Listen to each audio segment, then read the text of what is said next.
एक बार की बात है, एक गांव में एक धनी व्यक्ति रहता था। उसके पास पैसे की कोई कमी नहीं थी, लेकिन वह बहुत ज्यादा आलसी था। अपने सारे काम नौकरों से ही करता था और खुद सारे दिन सोता रहता या अय्याशी करता था। वह धीरे धीरे बिल्कुल निकम्मा हो गया था। उसे ऐसा लगता जैसे मैं सबका स्वामी हूँ, क्योंकि मेरे पास बहुत धन है, मैं तो कुछ भी खरीद सकता हूँ।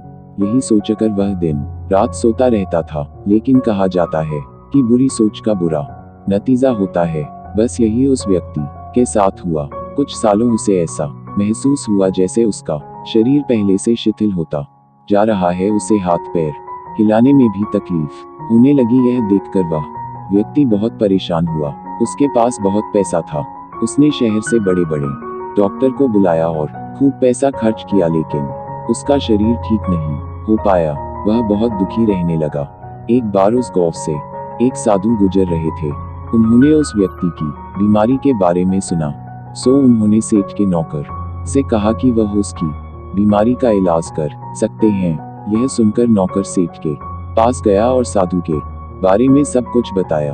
अब सेठ ने तुरंत साधु को अपने यहाँ बुलवाया, लेकिन साधु ने कहा कि वह सेठ के पास नहीं आएंगे। अगर सेठ को ठीक होना है तो वह स्वयं यहाँ चलकर आए। सेठ बहुत परेशान हो गया, क्योंकि वो असहाय था और चल फिर नहीं पता था।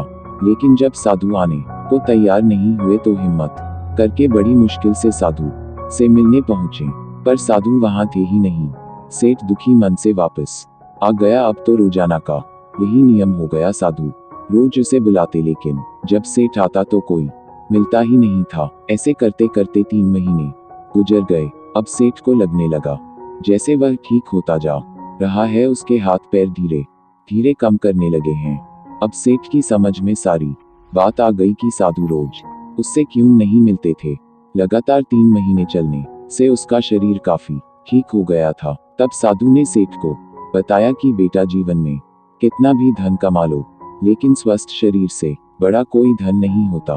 तो मित्रों, यही बात हमारे दैनिक जीवन पर भी लागू होती है। पैसा कितना भी कमा लो, लेकिन स्वस्थ शरीर से बढ़कर कोई पूंजी नहीं होती।